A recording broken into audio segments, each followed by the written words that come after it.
this crowd around because I want to say a couple of things about these two special ladies today, and also about this event.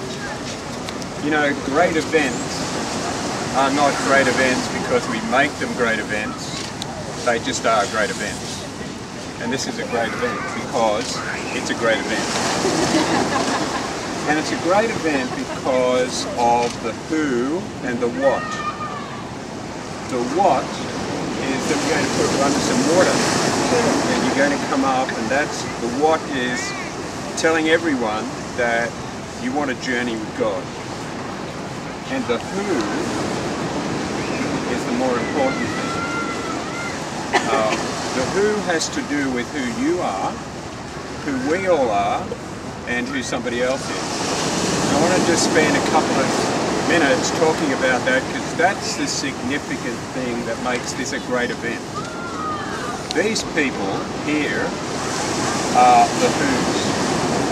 They're the people who value you enough to come and be with you on this great event. And then I'm another who. For those of you who don't know me, I live in Michigan, USA, and I teach pastors at a university over there. So I've flown 24 hours to be here. Why? Because of who they are. They're very special to me, and that's why I put my classes aside. I've got other people to teach. Spent a fair bit of money to come across because of who they are.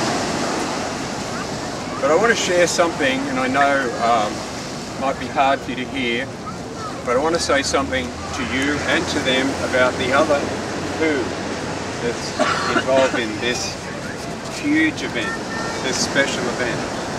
And the other person, of course, is God. God. And I want to just take a moment to help us to see who this God is.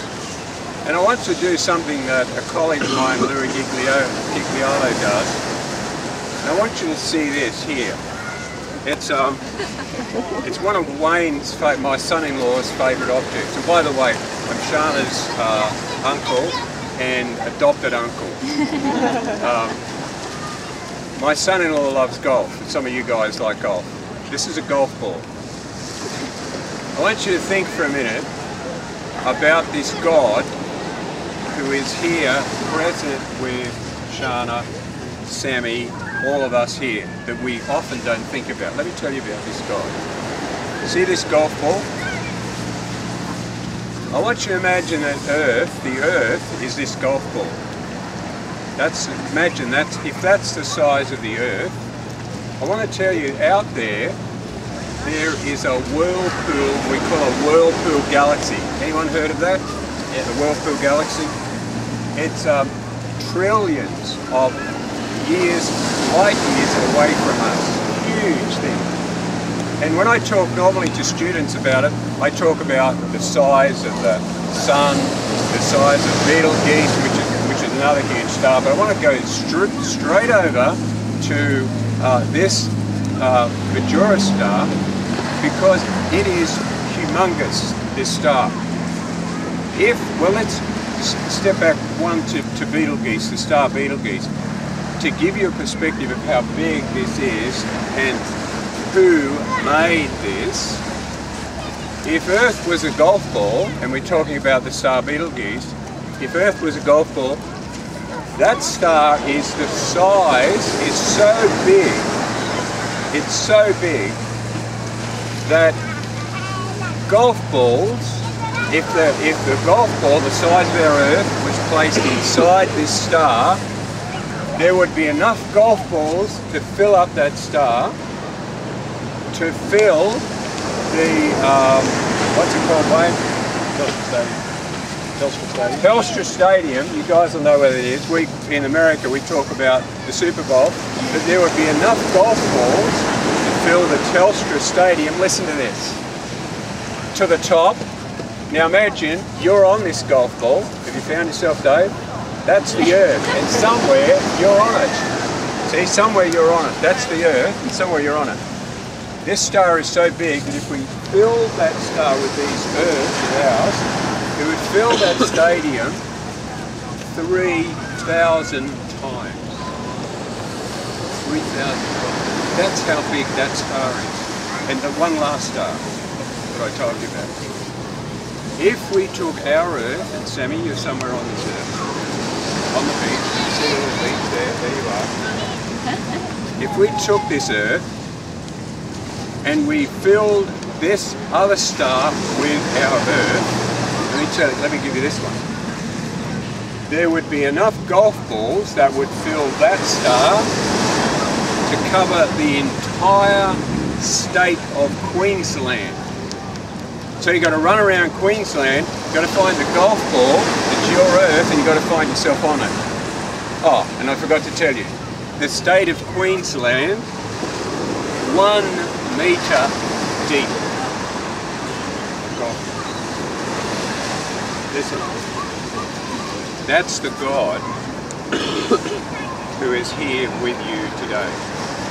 That amazing, unbelievable, awesome God that most people neglect. But you haven't neglected him. And you know what? That awesome God, amazing God says in Isaiah, he says something to you, Sammy. You are mine. You are mine, says this amazing God. You are mine. And then he says, I have called you by name. He says, I know you, Shana. I know you, Sammy. I've called you by name. You are mine. And I can understand why he does that, because I know him, and I'm getting to know him. And I know that the God who does all of those too big for us to imagine, looks to this earth, and he sees someone like you, Shana, and I know part of your journey, and he says, I am just so excited about this girl.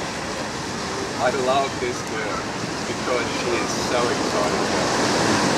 I know who you are, I know your name, I've called you by my name, and you are mine. And Sammy, I don't know you for as long as I've known Shana, but I know you long enough, as Wendy said in her letter, to know that you're an amazing girl.